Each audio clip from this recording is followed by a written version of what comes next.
드리치는 우리 예배하는 우리 분들을 위해서 놓고 좀 광고 먼저 말씀을 드립니다. 온라인에서 이제 예배를 드릴 때 앞으로 이제 계속해서 이제 인터넷 그 예배에 대한 그런 에티켓을 좀 계속 이제 교육을 할 건데요. 적어도 우리 15분 기도회가 있으니까 15분 전에 예배 입시를 해주시고, 그리고 현장에 오는 듯한 옷차림으로 예배를 차림을 했으면 좋겠고요. 그리고 되도록이면 성경 찬송을 준비하시고, 또 온라인에 드리기 때문에 노트를 좀 준비하셔서 온라인에도 현장처럼 예배 드릴 수 있는 모든 분위기를 마련해 주셨으면 좋겠습니다. 그리고 예물도 함께 준비해서 잘 준비된 예배, 또 이렇게 그냥 드려지는 예배가 아니라 잘 준비되어진 예배가 되었으면 좋겠습니다. 그래서 계속해서 이제 강구할 테니까 온라인에서도 동일하게 귀중한 예배를 그렇게 드려지기를 소망합니다. 네, 그 레드팀이라는 단어가 있습니다. 네, 이 단어는 군대에 또는 해킹, 마케팅, 안보, 비즈니스에 쓰는 이론입니다. 레드팀이 뭐냐면 이런 거예요. 그러니까 검증되지 않는 가설에 도전하고 그 맹점을 파악해서 취약점을 찾아내는 일종의 반대 그룹을 말합니다.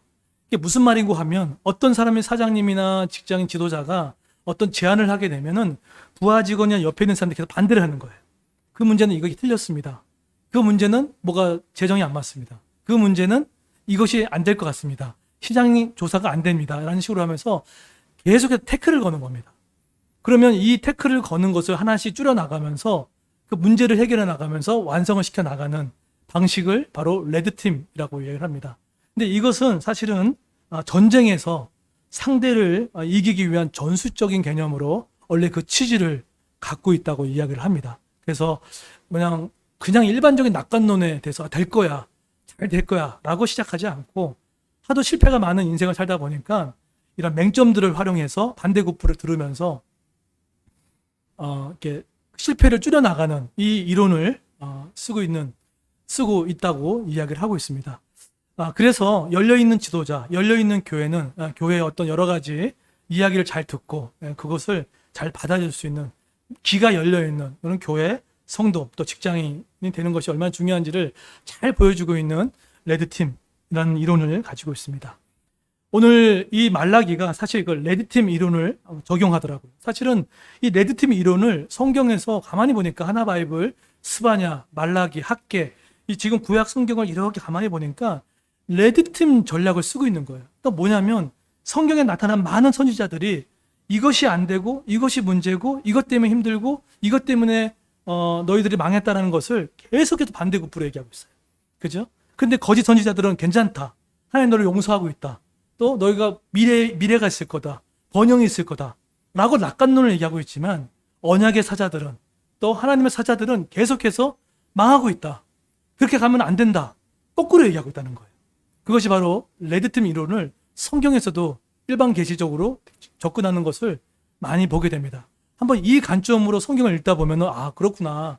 그냥 거짓 선지자처럼 낙관론을 얘기하는 게 아니라 듣기 싫지만 그런 소리를 통해서 성도를 만들어가는 하나님의 마음이 레드팀의 가운데 있구나라는 것을 오늘 볼 수가 있습니다.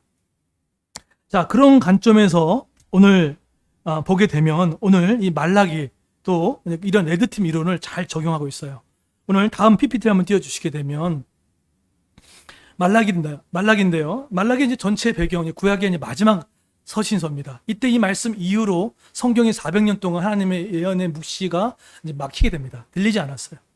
이 말라기 이후로 400년 동안 신약이 시작될 때까지 하나님의 계시의 음성이 좀처럼 들리지 않았던 시대였습니다.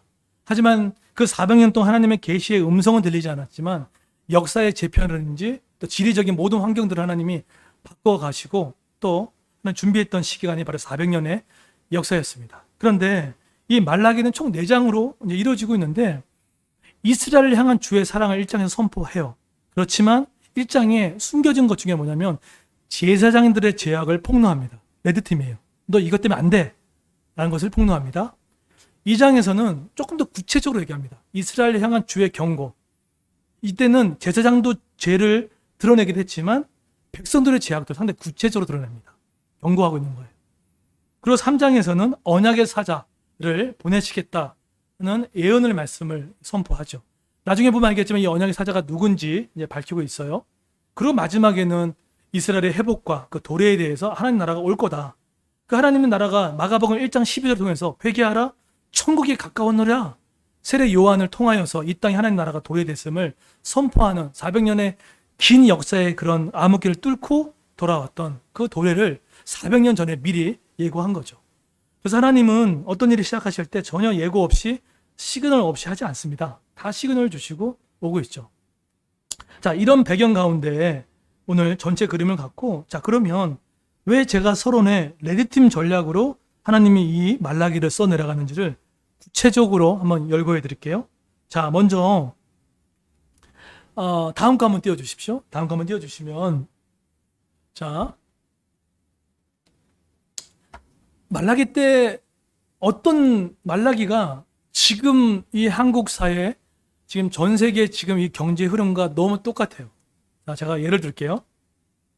먼저 1번과 2번은 나중에 할게요. 3번부터 이야기를 합니다. 자, 3번에 제사장의 죄가 있어요. 자, 그러면 이 제사장의 죄가 뭐냐라고 했을 때 첫 번째는 뭐냐면 하나님의 제단을 더럽혔어요. 이 내용은 그 말라기 1장에서 나옵니다.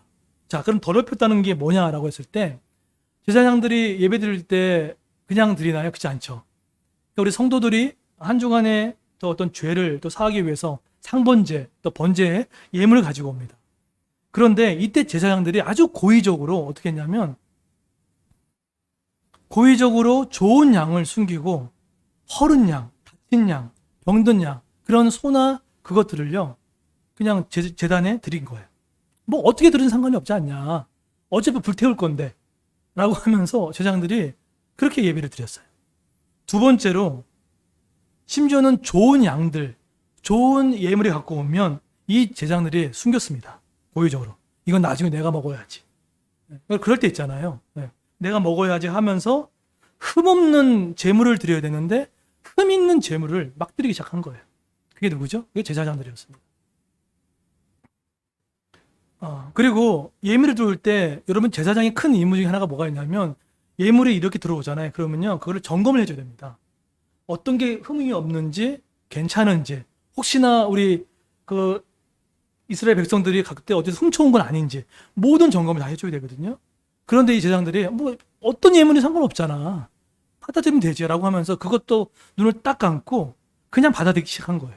그게 훔쳐서 가져왔던 뭐 도박 갬블로 해가지고 가져왔던 살 거 없이. 그러면 지금 뭘 한 거예요? 1장에 이것을 하나님의 제단을 더럽혔다고 합니다. 하나님의 예배의 제단을 어떻게 한 거예요? 더럽히시게 한 거예요. 그게 바로 제사장의 죄였어요. 두 번째 죄가 뭐였냐면 근데 이렇게 흠 없는 제물을 이렇게 흠 있는 제물에게 드리는 것은 결국은 어땠다는 거예요? 제사장들의 마음이 하나님께 멀어졌다는 거예요. 예배는 있지만 기도는 있지만 이 마음이 하나님과 멀어져 있는 상태라는 거예요. 두 번째 어떤 죄를 범하냐면 하나님의 말씀을 마음에 두지 않는 죄를 범합니다. 자, 2장 2절에 보시게 되면 읽진 않았지만 2장 2절에 보시게 되면 제가 읽어드릴까요? 말라기 2장 2절에 이렇게 나옵니다. 들어보세요. 만군의 여호와가 이르노라 너희가 만일 듣지 아니하며 마음에 두지 아니하여 내 이름을 영화롭게 하지 아니하면 라고 해요. 그러니까 무슨 말이죠? 결국은 제사장들의 마음 가운데 하나님의 말씀을 뭐죠? 두지 않았다는 거예요. 이것은 학계에서는 어떻게 표현합니까? 살펴보라 라고 표현해줘요. 너희들이 하나님의 말씀을 멀어진 것에서 살펴봤냐? 이렇게 표현하고요. 스가랴에서는 추억하라 라고 단어를 사용해요. 이렇게 표현합니다. 근데 지금 여기서 학계는 말라기에서는 너 네 마음 가운데 하나님 말씀이 있느냐? 근데 어떻게 하죠? 마음에 두지 않았다는 거예요. 이 말씀을 똑같이 인용되고 있는 것이 어디 말씀 나옵니까? 로마서 나오죠. 너희가 하나님을 마음에 뭐죠? 두기를 싫어하며 라고 표현해요. 그러니까 사람이 죄를 범하게 되면 가장 먼저 흩어지는 게 말씀을 내 안에 두고 싶지 않아 해요. 그렇게 되는 거예요. 세 번째 죄가 뭐냐면 하나님의 말씀을 올바르게 가르치지 않았어요. 개혁 개정에는 보게 되면 개혁 한글에서 이것을 편벽되이 가르쳤다고 표현해요. 편벽이 뭐죠? 왜곡돼서 가르쳤다는 거예요. 여러분, 제사정의 가장 큰 직무가 뭐죠? 목사의 직무가 1번이 뭐예요?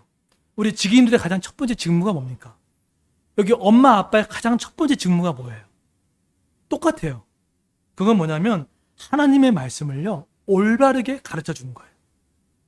이 이야기는 목사뿐만 아니라 우리 부모도, 우리 엄마 아빠도, 또 우리 지도자든 모든 사람들이 해야 할 것이 뭐냐라고 했을 때 편벽되이 왜곡되지 가르치지 않고 어떻게 한다고요? 제대로 알려주는 거. 말씀을 아무리 구제 많이 하고 아무리 많이 해도 교회의 가장 직무는 바른 해석을 갖고 바른 복음으로 제대로 가르치는 거예요. 이게 중요한 핵심입니다. 여러분, 교회에서도 가정에서도 마찬가지입니다. 부모의 1순위가 뭐냐? 다른 거 없어요. 하나 바이블 말씀을 먹여주는 겁니다. 들려주는 겁니다. 이게 1순위예요. 그런데 오늘 그 2장 7절에 2장의 중반절 하반절에 보면은 편벽되이 가르쳤다는 거예요. 왜곡돼서. 제가 이번 주에 한 주간 제가 매달 첫 주에는 연구 주간을 갔잖아요. 그래서 총 한 두세 권의 책을 읽었는데 첫 번째 책이 뭐냐면 가스라이팅 2단이라는 책을 읽었어요. 또 한 가지 책은 그 희망의 이웃이란 성서 유니온에서 나온 책을 공동선에 대한 책을 좀 읽게 됐습니다. 이 두 권의 책을 이제 읽고 나머지 한 권은 일반 서적을 제가 이제 읽게 됐는데 그 가스라이팅 2단 책을 제가 이렇게 탁질 2단 전문가죠. 탁질 이제 목사님이신데 선교사님인가? 그분이 썼던 책입니다. 근데 지금의 2단들이 어떻게 하고 있는지에 대한 얘기를 하고 있어요. 근데 2단이 여러분 얼마나 대단한지 아세요? 2단의 3단계의 지금 전략을 피고 있어요. 첫 번째가 뭐냐면 벤치마킹을 한다는 거예요. 건강한 교회, 좋은 교회 다 벤치마킹 한다는 거예요. 두 번째는 뭐냐면 업그레이드를 계속하고 있다는 거예요. 그리고 세 번째는 뭐냐면 따뜻함과 친절을 무장한다는 거예요. 그러니까 이들을 교육을 시키고 있다는 거예요. 네. 그래서 지금 거의 온라인에 최적화되고 있다고 합니다. 그러니까 지금 이 신천지들은 거의 지금 온라인 쪽에 거의 집중을 다 하고 있어요. 그런데 문제는 뭐냐면 이 책의 핵심은 뭐냐면 결국은 그들이 왔던 많은 청년들, 많은 사람들이 편벽되이 가르치는 그 말씀을 분별할 수가 없다는 거예요. 말도 안 되는 사람이 교주가 되어 있고 말도 안 되는 사람이 진리의 영으로 둔갑되어 있는 것들을 바라보면서 제가 좀 기가 칠 정도예요. 여러분, 조금만 신학을 알아도 조금만 말씀만 배워도 여러분은 우리 교회에서 하는 복음기초학교만 해도 절대 넘어가지 않아요. 근데 편벽되이 가르치는 그 인원들이 엄청나게 지금 많이 일어났다는 얘기를 지금 하고 있어요. 지금 그 수가 엄청나대요. 그리고 돌아온 숫자도 많고 신천지가 지금 엄청나게 지금 발전하고 있어요. 지금 다양한 방법으로.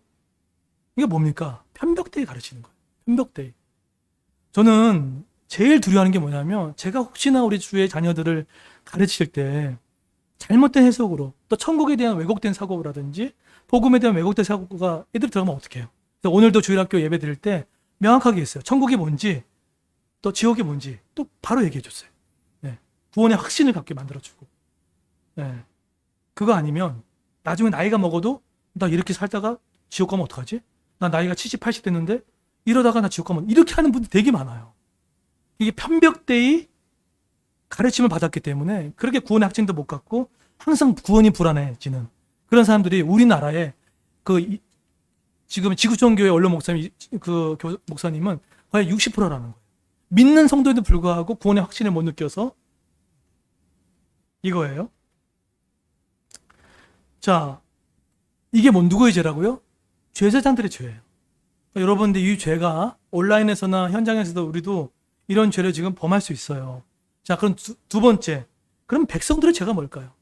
지도자가 이 정도인데 그 자녀들 또 우리 성도님들 세상이 어떻게 변했는지 말씀을 드릴게요. 첫 번째는 여기 나와 있지는 않지만 우상 숭배자와의 결혼이 아주 활발하게 일어납니다.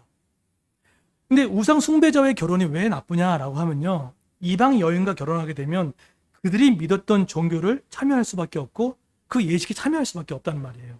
그렇기 때문에 이 우상 숭배자의 결혼이 어떻게 되는 거예요? 지금 되게 왕성하게 일어나고 시작하는 거예요.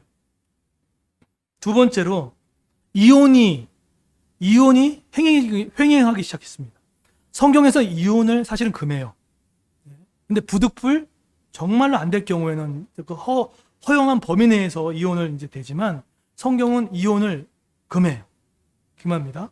근데 만약에 정말 폭력이라든지 다양한 어떤 일로 인하여서 유권 해석이 되어지는 법리적 해석이 되는 뿐만 아니라 우리의 어떤 그 아고라포라고 하죠. 성경적인 어떤 해석의 유무에 따라 이혼에 대한 부분도 또 얘기하고 있는데 근데 여기서 이혼은 어떤 이혼이냐면 이거예요.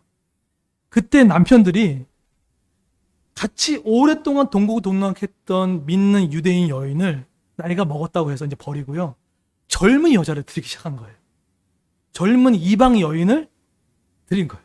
그러니까 한마디로 뭐 한 거예요? 조광지처럼 버린 거예요. 이제 다 늙었잖아. 나쁜 놈이잖아요.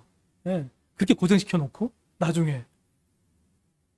근데 그런 일들이 지금 여러분 우리 사랑하는 남편분들 절대 그러면 안 됩니다. 지금 이렇게 서 있는 거는 다 이렇게 부인 덕분인데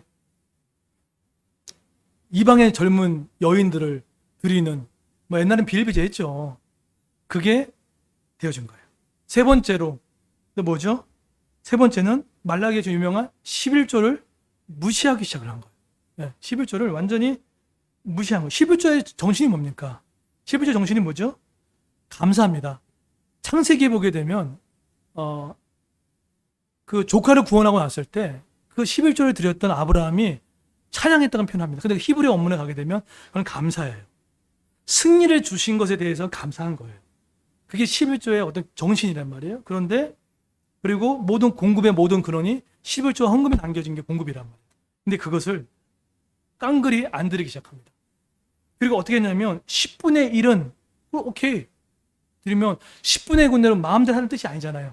그 10분의 나머지 금액도 하나님의 뜻에 맞춰서 이웃들을 위해서 쓰게끔 하게끔 하는 것이 바로 고백이 바로 11조의 정신이 담겨져 있는데 그 11조를 깡그리 무시합니다. 제가 이번에 읽었던 책 가운데 그 희망의 이웃이라는 그 책에 보면은 공동선을 얘기해요. 저는 이제 그걸 공적 역할로 공공신학을 표현하고 있는데 거기서 공공의 선으로 얘기합니다. 근데 공공의 선이 뭐냐면 창세기 말씀을 인용한 거예요. 창세기 말씀 가운데 하나님께서 예돈 동산을 만드시고 나서 뭐 어떻게 했죠? 경작했다고 표현해요. 경작하라고 했단 말이에요. 근데 경작이라는 두 가지 의미가 히브리어 두 가지가 있어요. 하나는 섬기다. 한 가지는 번영시키고 가꾸다는 뜻을 갖고 있어요. 그게 경작이에요. 근데 이것이 누구한테 맡겨진 거라고요? 우리 모든 믿는 성도들, 하나님의 창조주가 되어진 것들 중에 이것을 섬기라고 줬다는 말이에요. 그리고 그것을 미래 이웃들에게 어떻게 해요? 나눠주고 베푸는 그 모습으로 경작하다라는 그것을 명령으로 되어 있단 말이에요. 근데 이들이 백성들이 어떡합니까? 경작하지 않아요. 움켜쥐는 거예요. 교회가 있는데 교회 재정을 흘려보내지 않아요. 또 우리의 어떤 재능이 있는데 흘려보내지 않아요. 저는 이번 주 우리 찐친데이가 너무 감사한 게 우리 자녀들 그림 보이시죠? 네.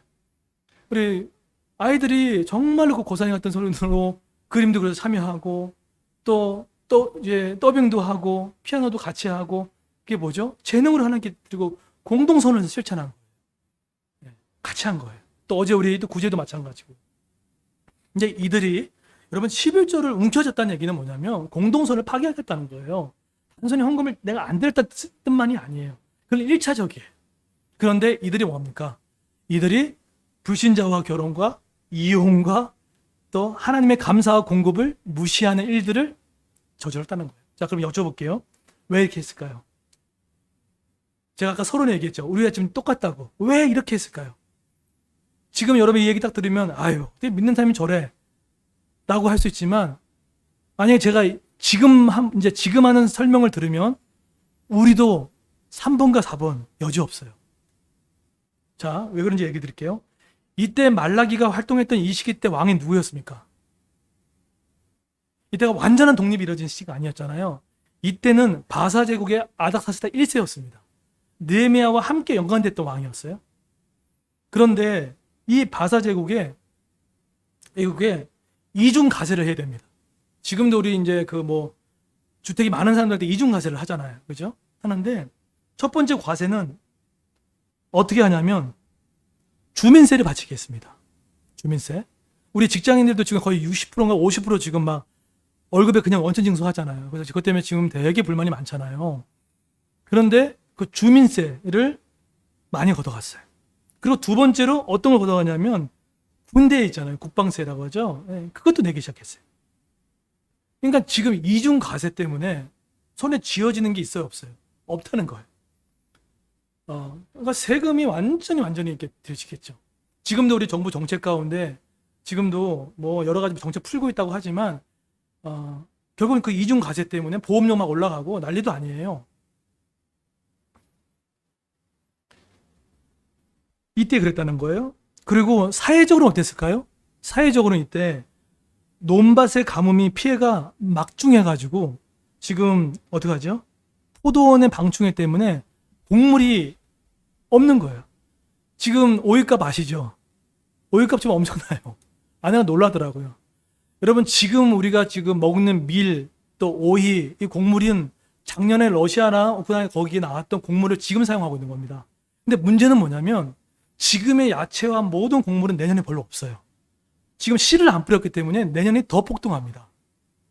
그런 것처럼 지금 이때도 논밭에 가뭄이 일어나가지고 막 지금 물가 뭐 금, 구리부터 시작해서 곡물이 막 뛰기 시작했던 거예요. 그러니까 지금 어때요? 요즘에 제일 무서운 게 그렇다며요. 선배 보고 밥 사달라는 말 이거 하지 말라고 하잖아요. 한 번 쓰면 20만 원 써요. 네. 냉면 사달라고 하면 밥도 사주고 하면 뭐 10만 원 훌쩍 넘어가잖아요. 저도 지난주에 주일 예배 끝나고 우리 가족들 플렉스 한번 했는데 뭐 한 10만 원 미만이지만 이건 뭐 장난 아니더라고요. 근데 이때도 그랬다는 거예요. 이때도. 그리고 자 그러면 여쭤볼게요. 근데 이것 때문에 그러면 제사장들과 백성들이 이것 때문에 이렇게 썼냐? 가장 결정적인 이유가 있어요. 이 결정적인 이유 때문에 사실은 제사장이 망가지고 백성의 죄가 드러납니다. 뭘까요? 오늘 이것을 말라기 핵심입니다. 그건 뭐냐면 학개와 스가랴가 틀림없이 이렇게 성전을 짓고 나면 틀림없이 이전 영광보다 더 큰 영광을 준다고 했거든요. 그죠? 어떻게 보면 미래를 밝게 해줬단 말이에요. 그런데 여러분 이때 학개와 스가랴가 선포하고 나서 몇 년이 지난 거예요. 말라기 때. 100년이 지났어요. 100년이 지났는데 이들의 삶에 나아지는 게 있었어요? 없었어요? 나아진 게 하나도 없었다는 거예요. 그러니까 밑에서부터 민심이 들끓기 시작한 거예요. 야 이거 뭐하러 해? 뭐하러 섬겨? 야 이런 마음이 일어날까 안 일어날까요? 일어난 거죠. 그러니까 그들부터 처음부터 하나씩 줄여가기 시작한 거예요. 11조 줄여가고 뭐 하나님 뭐 100년 동안 아무 일도 안 하시네. 내가 부인을 버리든 말든 무슨 상관이겠어. 관여 안 하신다. 그 제사장도 어쨌든 이들이 안 되니까 생계 유업을 받아야 안 받아요. 제사장도 생계 유업을 받기 시작한 거예요. 여러분 그 생계 유업을 결정적으로 받았던 시기가 언제였습니까? 느헤미야 때도 마찬가지였죠. 느헤미야가 개혁할 때 그들이 가장 먼저 했던 것이 바로 그런 11조 된 얘기를 했단 말이에요. 왜 했죠? 그들이 예배를 우습게 여기고 안 하니까 제사장들이 N잡너가 돼버린 거예요. 1잡너, 2잡너, 애잡너가 되기 시작한 거예요. 그러니까 지금 제사장의 예배가 드려져요? 안 드려져요? 안 드려지게 하는 거예요. 그래서 느헤미야 개혁할 때 첫 번째 그거부터 잡은 거예요. 예배부터 잡자. 그리고 하나님의 창고의 양식을 드려라. 라는 것을 얘기하기 시작했다는 거예요. 여러분 그래서 이 문제는 동일합니다. 만약에 그래서 이렇게 한다 그러면 여러분 지금 제사장들이 지었던 죄와 백성이 지었던 죄 이거 우리가 좀 이해되지 않아요? 100년이라고 하는데 그런데 이렇게 100년 가까이 되는 이 문제를 하나님 다 드러내면서 오늘 하나님이 말라기 3장에 오늘 대안을 얘기합니다. 자 오늘 대안을 듣도록 하겠습니다. 자 이제 다 하나씩 제거를 했어요. 희망 고문시켰고 세금, 예배 말씀 무시, 이혼, 11조 다 이제 하나씩 제거했어요. 하나님 대안입니다. 1절 보십시오. 자 1절 볼게요. 하나님 대안을 볼게요. 읽겠습니다. 시작. 내 사자를 보내리니 그가 내 앞길에서 길을 준비할 것이요 또 너희가 구하는 바 주가 갑자기 그의 성전에 임하시리니 곧 너희가 사모하는 바 언약의 사자가 임하실 것이라. 구약을 읽다 보면 만군의 여호와가 나옵니다. 만군이라는 뜻이 뭡니까? 저건 전쟁 용어입니다. 그러면 지금 1절에서 이렇게 제사장들과 백성과 나라가 망가지고 있잖아요. 있을 때 이 전쟁을 누가 걸어오시는 거예요? 예, 하나님이 먼저 이것을 종식시키기 위해서 이런 전쟁 같은 이 현실을 종식시키기 위해서 하나님께서 가장 먼저 1순위 뭐 합니까? 만군의 여호와가 먼저 한 거예요. 그러니까 지금 하나님이 이 문제를 어떻게 하겠다는 거예요? 이거 문제를 내가 풀고 있다는 거예요. 이게 만군의 여호와입니다. 전쟁을 걸어오신 하나님. 때로는 하나님께서 우리에게 전쟁을 걸어오실 때가 있어요. 있습니다. 이따 한번 살펴보겠지만, 그런데 만군의 여호와가 이 문제를 본인이 직접 일으키시기 시작합니다. 그러면서 두 가지 사자를 보낸대요. 첫 번째 사자가 누굽니까? 보라, 내 사자를 보냈다. 저 사자 누구죠? 예, 세례 요한입니다. 그러면 1절 하반절에 있는 언약의 사자가 누굽니까? 예, 바로 예수 그리스도입니다. 결국은 지금 말라기 선지자는 세례 요한을 통해서 400년 이후에 이 땅에 오실 예수 그리스도를 준비케 하는 세례 요한을 오실 것을 미리 예언을 했고, 그리고 세례 요한은 그 사람은 온전한 선지자가 아니었잖아요. 결국은 하나님의 길을 예비하신 자로서 누가 나타났다는 거예요? 언약의 사자가 온다는 것에 대한 이야기를 미리 400년 전에 얘기했다는 거예요. 자, 그러면 여쭤볼게요. 저기서 전쟁을 걸어오셨어요. 해결하겠다는 뜻이죠. 그런데 1절에 가만히 보세요. 칼빈주의 가장 중요한 인간의 책임에 있어서 가장 중요한 두 단어를 지금 얘기하고 있어요.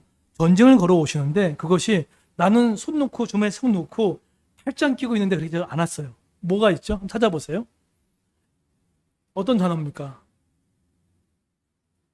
네, 너희가 뭐죠? 너희가 구하는 바. 또 뭐죠? 너희가 사모하는 바. 무슨 뜻이죠?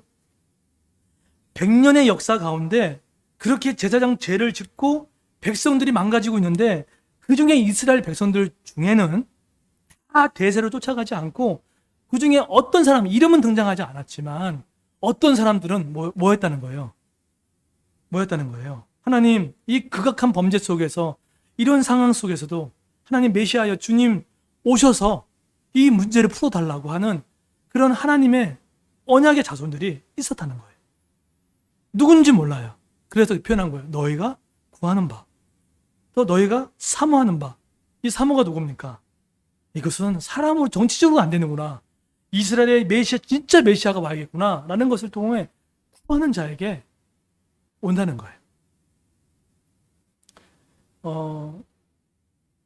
저는 이것이 너무나 중요하다는 생각이 들어요. 오늘 우리 서희가 우리 이제 초등학교, 중학교 되면 친구들 교우 문제 때문에 되게 힘들어요. 근데 어제 저희들은 이제 하나바이블 이제 다음 주 저는 미리 했어요. 이렇게 같이 모여가지고 하나바이블 기도 나눔도 하고 또 서로의 응답을 같이 나눴어요. 나누다가 서희가 되게 수줍게 얘기하더라고요. 친구 때문에 좀 고민 많았거든요. 그냥 응답을 나누자고 했더니 서희가 그 얘기 하더라고요. 서희가 아빠 저 이번 주에 좀 소외당한 느낌을 받았나 봐요. 학교 가기도 싫어하고 그런데 작게 기도했는데 그 친구가 다시 사과를 하고 다시 풀어졌다는 거예요. 이게 응답이라는 거예요. 그리고 방금 아까 또 예배 전에 또 시온이랑도 얘기하니까 시온이도 똑같이 얘기하는 거예요. 그래서 제가 시온이한테 그런 얘기를 했어요. 근데 서희가 근데 뭐라고 얘기했냐면 엄마한테 그랬다는 거예요. 엄마, 하나님 너무 나쁘다고. 내가 조금만 뭐 예배 안 하고 기도 안 하면 이렇게 멀어지게 만들고 그런 치사한 하나님이 어딨냐고. 네, 그런 거예요. 그러니까 이 표현이 뭐죠? 하나님은요, 전쟁을 걸어오시는 거예요. 여러분, 때로는 우리의 신앙이 약하고 그러다 보면 하나님이 우리의 믿음이 견고해질 수 있게끔 전쟁을 거실 때가 있습니다. 저도 처음부터 제가 기도를 부르짖는 목사였을까요? 안 그래요.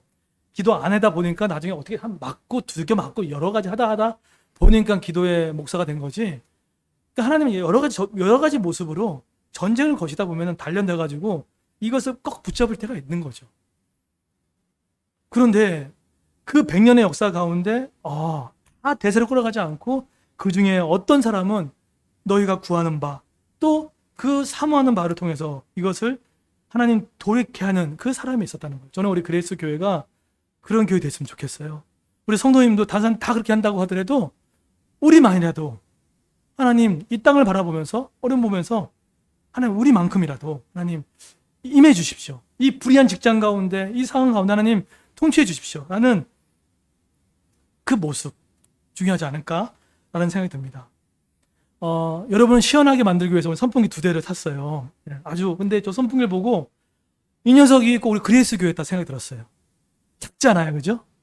작은데 싸요. 싼데 가성비가 너무 좋은 거예요. 이거 우리 그레이스 교회 같다. 작지만 할 거 다 하고 있는. 구제도 10군데 다 하고, 전도도 하고, 하나님 앞에서 작지만 강한 작은 교회로서의 가성비 높은 교회로서의 어떤 모습이 우리 안에 있구나. 그런 모습들을 갖게 됐어요. 자, 그런데 이렇게 구했을 때 하나님이 회복의 말씀을 주십니다. 2절을 보세요. 2절 뭐라고 합니까? 그가 임하시는 날을 누가 능히 당하며. 여기서 그가 임하는 날 언제입니까? 이거는 바로 뭘 얘기하죠? 구약의 관점 봤을 때는 초림이지만 신약의 관점으로 이건 언제입니까? 이건 재림이에요. 네. 그 임하신 날이에요. 예수 그리스도께서는 이 땅에 우리는 초림은 예수는 오셨어요. 그리고 고린도 전서 5장에 보면 그리스도는 두 번째 재림주는 심판자로 오십니다. 근데 그 심판주 예수 그리스도는 우리를 그리스도 심판대에 다 세울 겁니다. 근데 그리스도의 심판대에 다 앞에 때 그때 하나님의 심판대는 정죄 심판이 아니에요. 너 이제 지옥 가고 천국 가는 정죄의 심판이 아니라 하나님 고린도전서의 5장에 나오는 그리스도의 심판대는 상급 심판이에요. 하나님은 얼마나 의미를 두고 사명을 다하고 또 했는지. 저는 이번 주 한 주 동안 천국을 많이 묵상했어요. 나이가 좀 젊지만 점점점 천국이 어떤 곳일까? 막 그런 생각 들었어요. 여러분 철로 욕정이 1, 2가 있는 거 아세요? 근데 철로 욕정이 2가 있습니다. 철로 욕정의 2는 누가 주인공이냐면 노인분들이에요. 노인들인데 이 노인들의 삶을 어떻게 할 것인지. 철로 욕정 1탄에서는 크리스찬이라고 해가지고 하나님의 도성, 하나님 믿어가는 모습으로 신실하게 믿어가는 이야기를 했다면 철로 욕정 2에서는 노인이 이 땅을 나오면서 어떻게 할 것인가에 대한 이야기를 하고 있어요. 근데 거기서 정직, 또 공의로움, 성실 이런 표현을 사용하면서 이 땅에 남아있는 삶을 어떻게 살 것인가에 대한 이야기를 철로 욕정 2에서는 이야기를 하고 있어요. 여러분 혹시나 연세 드신 분 계십니까? 앞으로 갈 미래의 천국만을 것도 너무 기대되고 기뻐함이 있지만 노인의 삶, 또 삶은요 남은 인생 가운데 그 의미와 가치, 그 소명과 하나님의 맡겨진 그 사명을 다 하는 거예요. 그래서 내가 은혜의 복음을 증거하기에는 내가 생명을 아끼지 않다는 이 했을 때 사명이 먼저였습니까? 생명이 먼저였습니까? 사명이 먼저였어요. 그리고 이 사명이라는 이 단어가 히라보로 의미를 얘기합니다. 의미를 찾아가는 거예요. 믿는 성도는 재림주가 오시기 전까지 우리의 삶은요 의미를 발견하는 거예요. 그리고 생명의 귀함의 가치를 갖고 가는 것, 이것이 중요한 그리스도의 이 땅에 재림했을 때 보여줄 수 있는 이 부분을 얘기하고 있어요. 그래서 마지막 뭐가 합니까? 근데 그분이 재림주로 오게 되면 뭘로 오죠? 불과 표백하는 잿물로 같을 거다라고 해요. 불이 뭡니까? 심판을 말합니다. 안 믿으면 죄송하지만 어쩔 수 없어요. 예수님을 계속해서 선지자를 보내시고 교회를 통해서 계속 사인을 올리고 있지만 예수 끝까지 영접하지 아니하고 예수 끝까지 믿지 않으면 어쩔 수 없어요. 기회는 주셨어요. 근데 불은 심판을 말합니다. 그런데 표백하는 잿물은 뭡니까? 잿물이 뭐죠? 저건 정결케 하는 거예요. 새하얘지는 거예요. 그러면 정결케 하는 게 1등이 먼저입니까? 아니면 불이 먼저였습니까? 불이 먼저예요.